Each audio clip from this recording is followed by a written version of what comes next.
દર્શક મિત્રો પ્રણામ, વંદે માતરમ. આપણે અતિસાર પર કેટલાક ઘરગથ્થુ પ્રયોગોની ચર્ચા કરી રહ્યા છે વિગત 2-3 એપિસોડથી. આજે પણ આપણે અતિસાર પર જ ચર્ચા કરવાની છે. આ વિષય માટે આપનો રિસ્પોન્સ ખૂબ જ સારો છે. ઘણા પેટા પ્રશ્નો પણ આવ્યા છે. જે લોકોએ પીડિત હતા એમને આ પ્રયોગ કર્યા પછી સંતોષ વ્યક્ત પણ કર્યા છે. એવા સંદેશાઓ પણ આવ્યા છે. રૂબરૂમાં પણ કેટલાક લોકો મળી ગયા છે યોગાલયમાં કે મને ઘણા વખતથી આ તકલીફ હતી, પણ અલગ અલગ વર્ણવેલા પ્રયોગમાંથી જેણે જે પણ પ્રયોગ કર્યા એ પ્રયોગથી એમને ફાયદા છે. તો મિત્રો, આ પ્રાચીન પ્રયોગો છે. આ મારું તો ફક્ત સંકલન છે, મારા તરફથી આ દેન નથી. હું ફક્ત સંકલિત કરીને આપને પીરસી રહ્યો છું. એટલે આપની તાસીર પ્રમાણે, આપના પેટના સ્વભાવ પ્રમાણે, આપના શારીરિક મર્યાદાને ધ્યાનમાં રાખીને આ પ્રયોગમાં ઉતરો. ઘણા બધા સારા રિઝલ્ટ મળશે જ મિત્રો, એવું મને શ્રદ્ધા છે, વિશ્વાસ છે.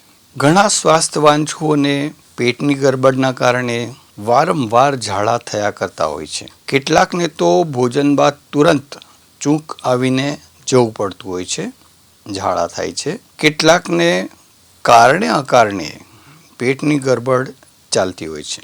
તેવા કિસ્સામાં આ મુજબના અનુકૂળ આવે તેવા પ્રયોગ કરી જોશો એવી મારી વિનંતી છે.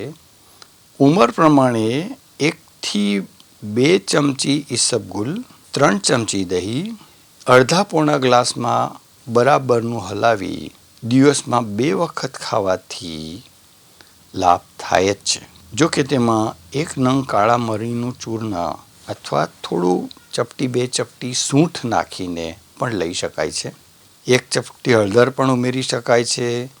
ઈસબગુલ હંમેશા મળને શેપમાં લાવવાનું કામ કરે છે. ઈસબગુલ મળને બંધનમાં લાવવાનું કામ કરે છે.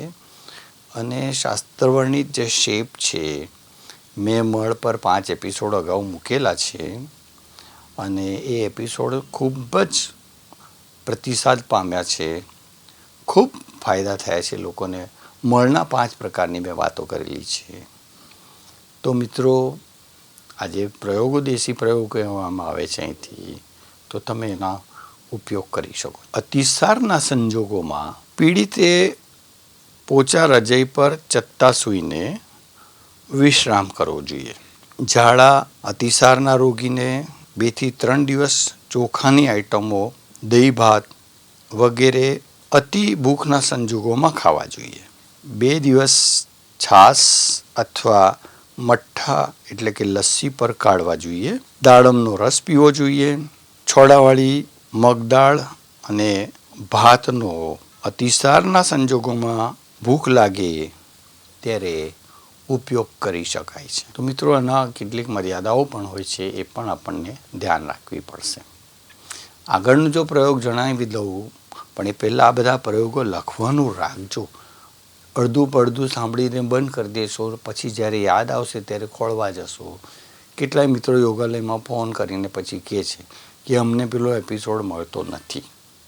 એટલે મિત્રો, લખવાનું પણ રાખો. એક નાની 50 પેજની નોટ બનાવી લો, અથવા તો કોઈ જૂની ડાયરીઓ ઘરમાં આવી હોય, લખવાનું કામ કરશો તો યાદ રહેવાનું કામ થશે. જો ચૂંક રહ્યા કરતી હોય તો ભોજન પહેલાં 1 ચમચી ઈસબગુલ અડધો ગ્લાસ પાણીમાં સાથે લઈ લેવું જોઈએ. ઈસબગુલ ખાઈ લીધા પછી 1 કપ છાશમાં અડધી ચમચી શેકેલા જીરાનો પાવડર અને સિંધવ અંદાજે 4-5 ચપટી નાખી, ચપટીની વાત કરું છું, ચપટી નાખીને એ તમારે પી લેવું જોઈએ. એના પણ અક્ષીર પરિણામો છે. જો કે આ પ્રયોગ ભોજન પછીનો છે અને ઈસબગુલ ભોજન પહેલાં લેવાનું છે. નાભી પર આદુનો રસ લગાવવો જોઈએ. સવાર સાંજ લગાવવો જોઈએ.